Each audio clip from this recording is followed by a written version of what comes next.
Assalamualaikum warahmatullahi wabarakatuh.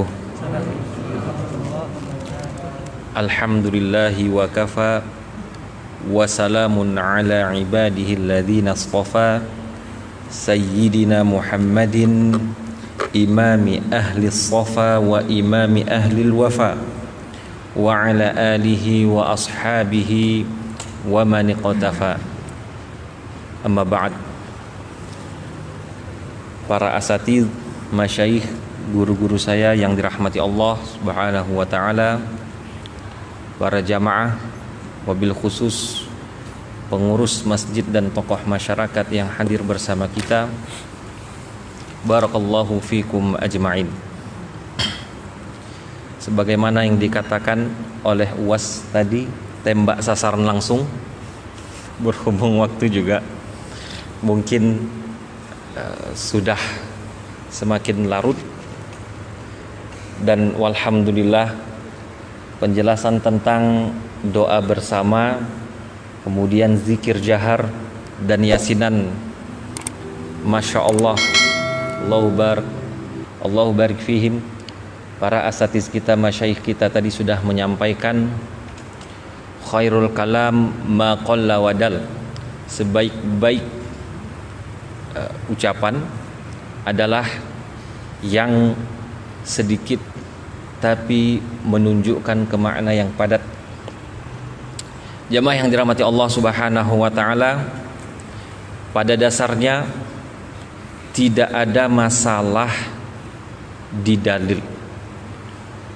Pada dasarnya yang menjadi permasalahan itu bukan ada atau tidak adanya dalil, baik dalam doa bersama, begitu juga dalam zikir jahar, dan begitu juga di dalam yasinan.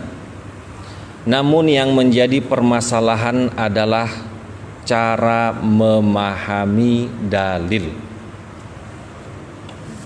Hadirin yang dirahmati Allah Subhanahu wa taala, bahwa ulama kita sudah merumuskan yang dikatakan ulama yang berhak untuk berpendapat di dalam mengeluarkan hukum daripada teks-teks Islam. Setidaknya ada 3 hal yang ada atau yang harus ada pada proses tersebut. Yang pertama adalah ma'rifatul adillah, mengetahui dalil. Yang kedua, kaifiyatul istidlali biha, cara menggunakan dalil tersebut atau metode menggunakan dalil tersebut. Dan yang ketiga adalah halul mustafid, keadaan orang yang menggunakan dalil tersebut. Nah, ini yang terkadang luput oleh sebagian orang yang baru menghafal sebagian dalil-dalil daripada agama, dalil-dalil daripada ibadah ataupun muamalah ataupun yang lainnya, tanpa memperhatikan metode untuk menggunakan dalil tersebut dan tanpa memperhatikan kapasitas diri, sudah berani berpendapat, sudah berani mengatakan ini dalilnya, sudah berani mengatakan ini kata Al-Quran, sudah berani mengatakan ini adalah ajaran Islam, wa na'udzubillah min dzalik. Jadi Ahlus Sunnah wal Jamaah, ulama-ulamanya gitu, itu memiliki ciri khas, mereka tahu dalil beserta urutan-urutannya.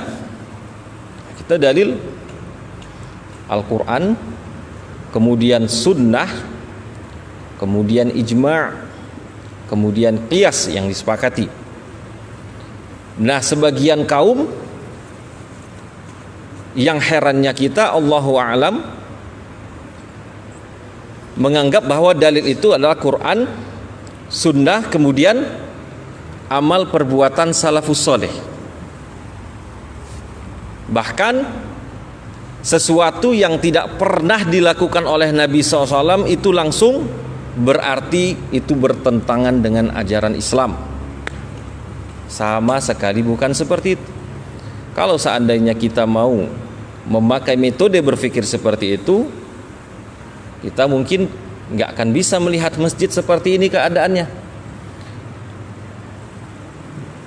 Pakai mic, pakai kamera, dan lain sebagainya. Jadi hadirin yang dirahmati Allah Subhanahu wa taala, mengetahui dalil, metode untuk menggunakan dalil, kemudian halul mustafid, keadaan orang yang menggunakan dalil tersebut harus diperhatikan. Jadi apabila kita mau mengambil pendapat daripada orang yang mengeluarkan pendapat, hati-hati. Pastikan orang tersebut memiliki karakter ini atau orang tersebut merujuk kepada orang-orang yang memiliki karakter ini. Hadirin wal hadirat yang dirahmati Allah Subhanahu wa taala,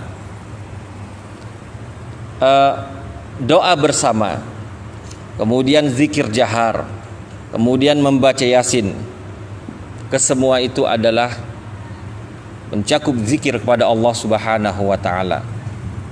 Kesemua itu adalah mengingat Allah Subhanahu wa taala.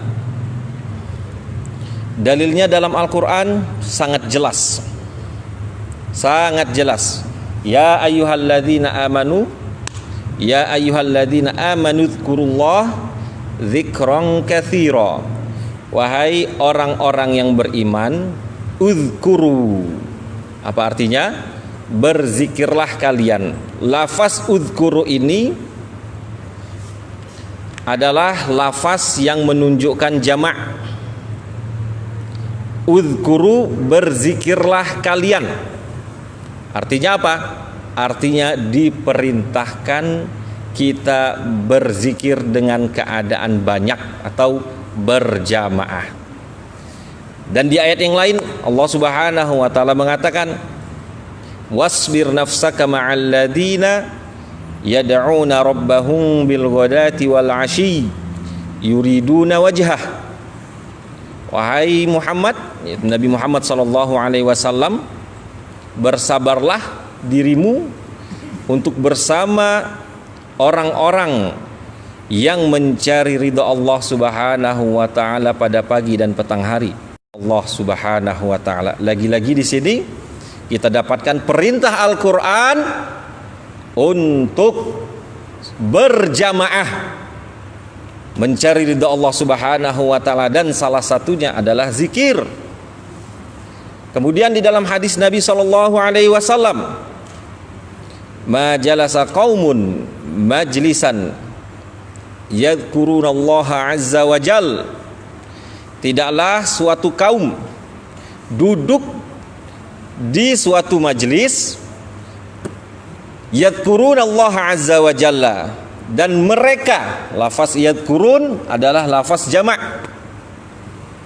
mereka berzikir mengingat Allah Subhanahu wa taala, illa haffat bihimul malaikah, melainkan mereka akan dinaungi oleh para malaikat, wa ghasyiyatuhumur rahmah, dan mereka akan diliputi oleh rahmat dari Allah Subhanahu wa taala, wa dzakarallahu fi man indah, Allah Subhanahu wa taala mengingat mereka di sisinya. Dengan hadis ini kita dapatkan bahwa Nabi sallallahu alaihi wasallam memuji orang-orang yang berzikir bersama-sama. Jamaah yang dirahmati Allah Subhanahu wa taala, selebih daripada itu, pada dasarnya berzikir bersama, berzikir berjamaah, berzikir bersama, berdoa bersama, berzikir dengan jahar dan baca yasinan adalah identitas daripada ahlus sunnah wal jamaah. Adalah suatu petunjuk, indikasi bahwa seseorang itu ahlus sunnah wal jamaah. Kenapa? Karena hal-hal ini adalah diajarkan oleh para ulama kita yang mutqin, yang rasikh ilmunya, yang mereka itu memumpuni. Kalau seandainya kita mengingkari hal-hal tersebut, seolah-olah wa na'udzubillah kita merasa lebih hebat, lebih pintar, dan lebih pandai, dan lebih bijak daripada ulama-ulama kita, yang mana ini adalah sebenarnya estafet daripada perjuangan ataupun ajaran daripada ulama dari masa ke masa dan sampai ke Rasulullah Sallallahu Alaihi Wasallam. Jamaah yang dirahmati Allah Subhanahu Wa Taala, mungkin sekedar itu saja yang bisa saya sampaikan dalam kesempatan ini. Aqulu qouli hadza wa astaghfirullah li wa lakum. Assalamualaikum warahmatullahi wabarakatuh. Allah